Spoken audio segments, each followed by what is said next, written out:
কথা আপনাকে বলতে চাই বাবা। খাজা মঈনুদ্দিন চিশতি রহমাতুল্লাহ আলাইহি এটা উরুস মুবারক।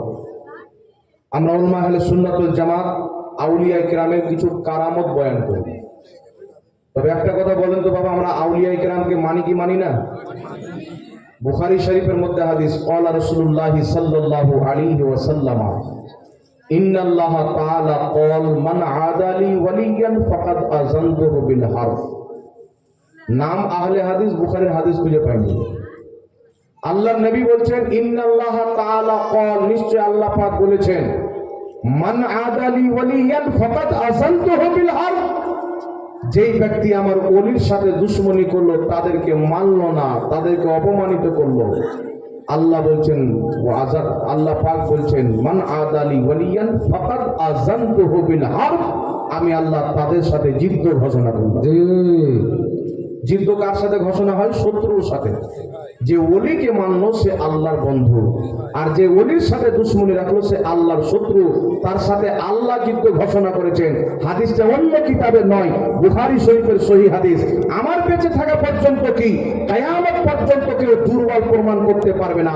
সেই বুখারী হাদিসে আল্লাহ বলছেন ওলিকে যারা মানলো না তার সাথে আল্লাহ যুদ্ধ, নামাজ পড়লো জাহান্নামে যাবে, রোজা রাখলো জাহান্নামে।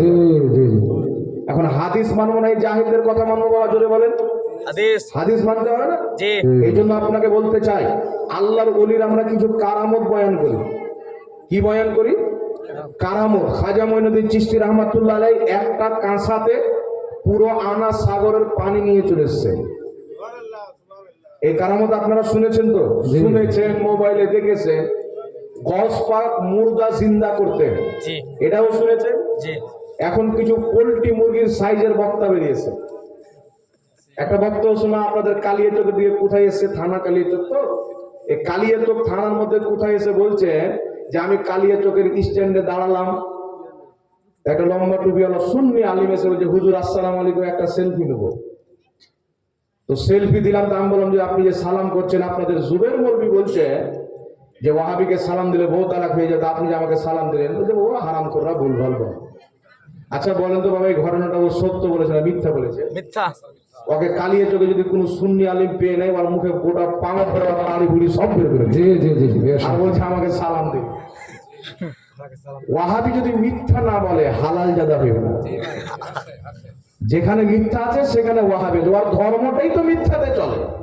কালিয়াচকের মোড়ে অন্য জায়গার কথা বললে হতো, যে কালিয়াচকের মাটিতে হুজুর আশরাফুল আউলিয়ার ফাইল জারি আছে, যে কালিয়াচকের মাটিতে মাসরুরে মিল্লাত কাটরা শরীফের ফাইল জারি আছে, যে কালিয়াচকের মাটিতে মুজাহিদে মিল্লাতের ফাইল জারি আছে, যে কাটরার মাটিতে আলা হযরতের ফাইল জারি আছে, গরিব নওয়াজের ফাইল জারি আছে, ওই কালিয়াচকের কথা বলছে আমাকে সালাম দিন।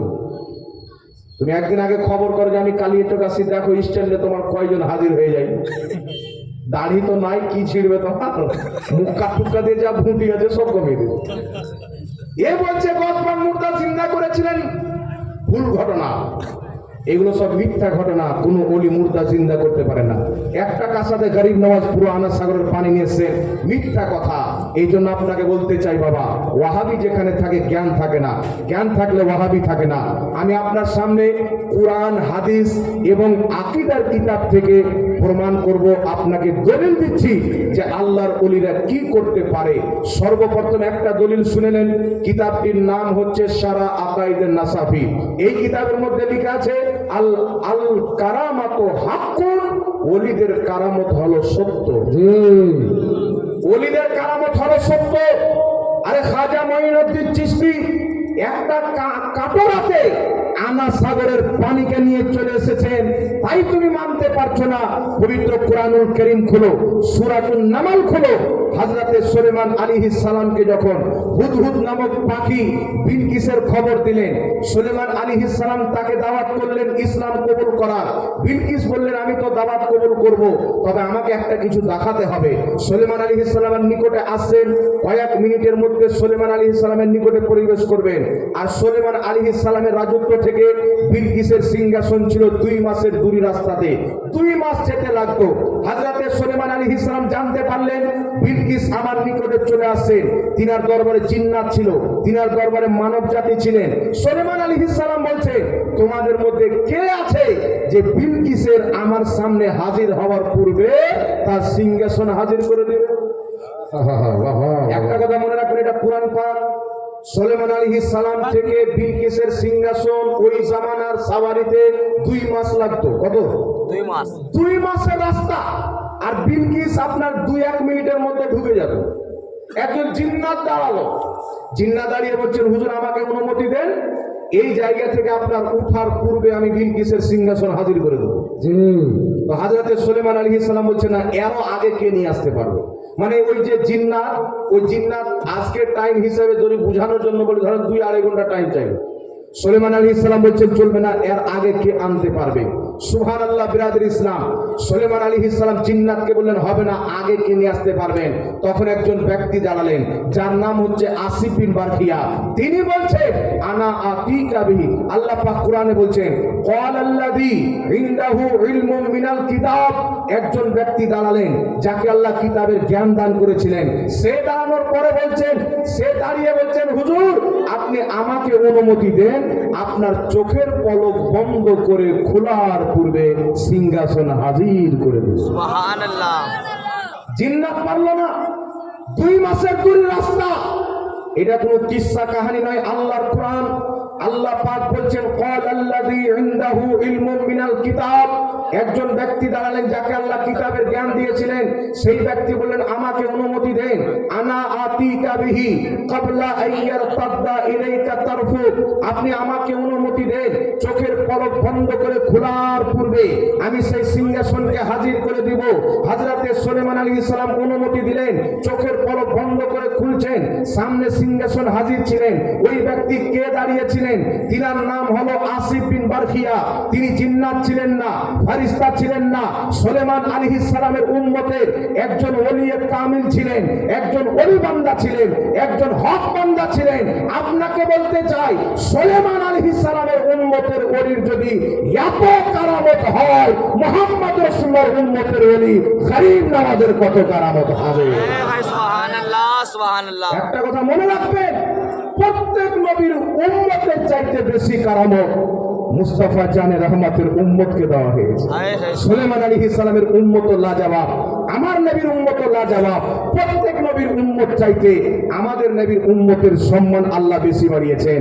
প্রত্যেক নবীর উম্মতের ওলির চাইতে মুস্তাফা জানে রহমতের ওলির সম্মান আল্লাহ বেশি বাড়িয়েছেন, কারামত বেশি দান করেছেন। তাহলে আপনাকে বলতে চাই, একজন ওলি জিন্নাতের দ্বারা সম্ভব হলো না, 2 মাসের রাস্তা মুহূর্তের মধ্যে হাজির করে দিলেন, সেকেন্ড পর্যন্ত লাগলো না।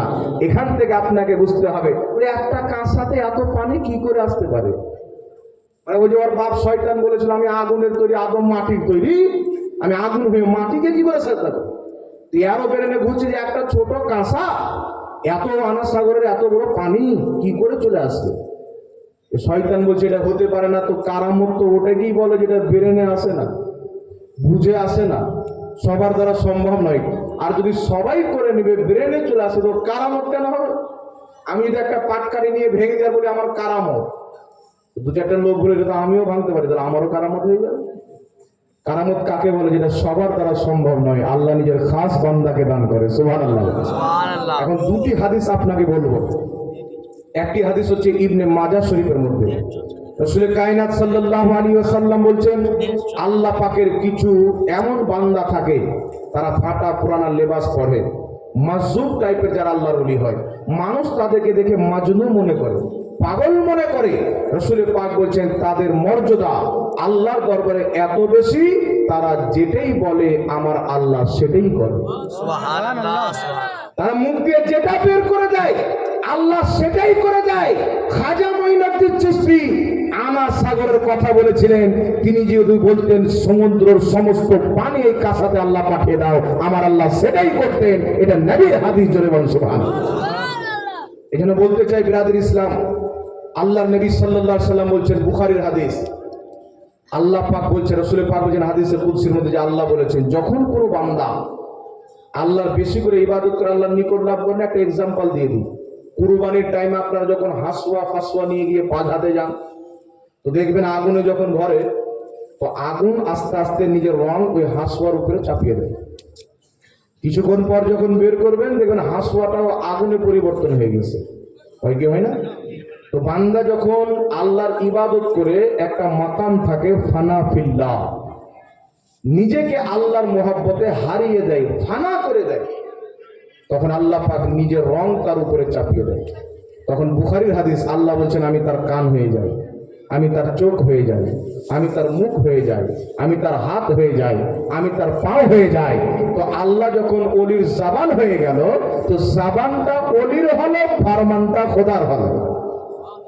তো গৌসে আজম তিনার জাবানে আল্লাহর কন্ট্রোল, চোখে আল্লাহর কন্ট্রোল, কানে আল্লাহর কন্ট্রোল, হাতে আল্লাহর কন্ট্রোল। তো যখন গৌসে পাক মুখ দিয়ে মুর্দাকে বললেন জিন্দা হয়ে যাও, তো জাবান গৌস পাকের ছিলেন, হুকুমটা আমার খোদার ছিল। তো এইগুলো জিনিস তারা পড়বে না, মানুষকে কোনোদিন বলবে না। এরা কোরআন পড়ে যে কোনটা দিয়ে প্রমাণ হবে, নবী লিখতে পড়তে জানতো না, কোনটা দিয়ে প্রমাণ হবে এটা জানতো না, এটা জানতো না। মানে কোনটাতে নবীকে ছোট করা যাবে এটা নিয়ে ব্যস্ত, আর কোনটাতে রসুল পাকের সম্মান বয়ান করা যাবে আমরা সেটাকে নিয়ে ব্যস্ত। সুবহানাল্লাহ। এক জায়গাতে চ্যালেঞ্জ হয়েছিল বাবা, চ্যালেঞ্জটা হচ্ছে যে নবী পাকের পিতামাতা জান্নাতি না জাহান্নামী। তো আমি বলেছিলাম অবশ্যই এই বিষয় নিয়ে বসবো, এই বিষয় নিয়ে যদি একটা বাহাসে বসতে পারি তাহলে এটাই কিয়ামতে আমাদের নাজাতের জারিয়া হবে। কারণ কিয়ামতের ময়দানেও দুটো দল হবে, একটা দল হবে নবীর বাপ মাকে জাহান্নামী প্রমাণ করনেওয়ালা, আর একটা দল হবে নবীর বাপ মাকে জান্নাতি প্রমাণ করনেওয়ালা। কিয়ামতে দেখে নেবে যে নবী কাউসারের পানি কাকে দেয়। যারা তিনার মা বাপকে জাহান্নামী বলে তিনাদেরকে কাউসারের পানি দেয়, না যারা তিনার মা বাপকে কোরআন হাদিস দিয়ে জান্নাতি প্রমাণ করে তাদেরকে কাউসারের পানি দেয়। কাদেরকে দিবে বাবা? কাদেরকে দিবে? একটা বাচ্চা ছেলে পর্যন্ত বলবে যারা নবীর মা বাপের পক্ষে যাবে নবীও তার পক্ষে যাবে। কিন্তু এই কম এত শয়তান কম বাবা, রসুল পাকের পিতা মাতাকে জাহান্নামী বানার জন্য নবীর হাদিসকে পরিবর্তন করে দিয়েছে। মুসলিম শরীফের মধ্যে একটি হাদিস, রসুল পাকের দরবারে একটা লোক আসলো, ইয়া রাসূলুল্লাহ ইয়া হাবিবাল্লাহ, আমার বাবা কোথায়? রসুল পাক বললেন তোমার বাপ জাহান্নামে। ওর চেহারা লাল হয়ে গেল, গমগিন হয়ে গেল, দুঃখিত হয়ে গেল। রসুল পাক বলছে শোনো, তোমার বাপ আমার বাপ দুটোই জাহান্নামী। এই হাদিসকে নিয়ে লামাযহাবী বলেন নবীর বাপ জাহান্নামী, এটা তো নবী নিজেই বলেছেন, তা আমাদের বললে কি হলো? আচ্ছা বলেন তো বাবা, হাদিসে যে কথা আছে হাদিসের ব্যাখ্যা আছে কি নাই? জি জোরে বলেন আছে। আল্লাহ বলেছেন কোরআন পড়ে অনেক লোক হেদায়েত পাবে, কোরআন পড়ে অনেক লোক পথভ্রষ্ট হবে। যারা কোরআন পড়ে হেদায়েত তারাই পাবে যারা ব্যাখ্যা সহ পড়বে, আর যারা ডাইরেক্ট কোরআন পড়ে মানা করবে তারাই তো পথভ্রষ্ট হবে। এই হাদিসের ব্যাখ্যায় মুহাদ্দিসিনে কেরাম বলছেন, নবী বললেন তোমার বাবা আমার বাবা দুইজন জান্নাতে। তো আরবের মাটিতে বাপকেও, আপনার বাবাকেও বাবা বলা হয়, চাচাকেও বাবা বলা হয়। তো নবী পাক বলেছিলেন তোমার বাবা জান্নাতে, আর আমার বাবা থেকে নবী আবু তালিবকে বুঝিয়েছিলেন যে তোমার বাবা জাহান্নামে, আমার বাবা আবু তালিব জাহান্নামে। নিজের চাচাকে বুঝিয়েছে, এটা মুহাদ্দিসিনে কেরাম নিজের কিতাবের মধ্যে লিখেছে। কিন্তু এই জাতি কি করছেন, সব ব্যাখ্যা বাদ দিয়ে নিজের ইংরেজদের দেওয়া ব্যাখ্যা নিয়ে বলছেন নবীর বাপ জান্নাতে জাহান্নামে। তাই বলেন তো বাবা, এটা হাদিসের সাথে জালিয়াতি হলো কি হলো না? ধোঁকাবাজি হলো কি হলো না? আর এরাই আবার নাম দিচ্ছে আহলে হাদিস। মানে চোরের নাম হচ্ছে নামাজি শেখ, চোরের নাম হচ্ছে হাদি শেখ, চোরের নাম হচ্ছে রমজান আলী। একটাও রোজা রাখে না রমজান আলী, এইরকম একটাও হাদিস মানে না, নাম দিয়েছে আহলে হাদিস। এই জন্য এই জাতি থেকে বাঁচতে হবে। আর একটা কথা আপনাকে বলতে চাই, আউলিয়ায়ে কেরামের আদর্শ কি ছিল সেটা আমাদেরকে জানতে হবে। জানতে হবে কি হবে না? আমাদের সমাজের মধ্যে অনেক নোংরামো রয়েছে। এখন কিছু মানুষ মনে করাবে মৌলবি আবার কি বলবে। দেখবেন কিছু লোক বাড়িতে, মনে হয় এখন পর্যন্ত আপনাদের এলাকায় আছে কিনা আমি জানি না, জালসা চলছে ও আবার বাড়িতে ঘুমিয়ে আছে। কিছু লোক আবার কান দিয়ে আসে যে যখন ইয়া নবী সালাম আলাইকা পড়বে দড়িয়ে গিয়ে সালামটা ধরবার, দোয়াটা করে বাড়ি চলে যায়। কিছু লোক আবার তাকিয়ে যাবে খেতে কখন দিবে, আর আবার গল্প করছে যে খেয়েতেই পালিয়ে যায়। তো বিভিন্ন লোক বিভিন্ন রকমের নিয়ত নিয়ে আছে। তবে একটা কথা মনে রাখবেন, আমি প্রথম হাদিস শুনিয়েছি, এখানে যারা বসে আছেন একটা কথা যদি শিখেন আপনি তালবে ইলিম, বসা ইবাদত, যাওয়া ইবাদত, আসা ইবাদত, মারা যদি যান শহীদের দরজা। সুবহানাল্লাহ বলতে হবে। আর যারা তাকিয়ে আছেন মৌলবি আবার কি বলবে, মৌলবি আবার কি বলবে, মৌলবিরাই আছেন যারা ইসলামকে বাঁচিয়ে রেখেছেন। এই মৌলবির বারবার বলার কারণে কত লোক নামাজ পড়ে, বারবার বলার কারণে আপনারা প্রকাশ্যে হারাম কাজ করেন না। মৌলবি যদি দুনিয়া থেকে আল্লাহ উঠিয়ে নেয় তো আপনাকে কেউ ইসলাম বলনেওয়ালা থাকবে না। যেমন জানোয়ারের চরিত্র হয়ে যায়, মানুষের চরিত্র সেরকম হয়ে যায়। তবে আউলিয়া কিরামকে যেহেতু আমরা মহব্বত করি, খাজা মঈনুদ্দিন চিশতি রহমাতুল্লাহর আদর্শকে মানি, আপনাকে বলতে চাই বাবা, ভারতের মাটিতে খাজা মঈনুদ্দিন চিশতি রহমাতুল্লাহ যখন এসেছেন, আচ্ছা বলেন তো তিনি কত লোককে কলমা পাঠ করিয়েছেন? মুআররিখিন হযরত তারিখের কিতাবের মধ্যে লিখেছেন, তারিখে হিন্দ সহ বিভিন্ন কিতাবের মধ্যে খাজা মঈনুদ্দিন চিশতি রহমাতুল্লাহের হাতে 90 লাখ অমুসলিম কালেমা পাঠ করে মুসলমান হয়েছে। সুবহান আল্লাহ। 90 লাখ অমুসলিম কালেমা পাঠ করে মুসলমান হয়েছে। তো তিনাদের চরিত্র কেমন ছিল, ব্যবহার কেমন ছিল? শুধু আউলিয়া কেরামের উরুস খিচড়ি খাওয়ার জন্য করলে হবে না, চরিত্রটাকেও তাদের মতন করতে হবে। আমাদের সমাজের মধ্যে এমন নোংরামো ঢুকে গেছে বাবা, এক জায়গা নয়, দুই জায়গা নয়, একাধিক জায়গাতে যাচ্ছি, এলাকার মধ্যে 10টা নামাজি আছে, তো 7টা নামাজি মসজিদে নামাজ পড়ছে, আবার 3টা নামাজি বলছে ইমামের পিছনে নামাজ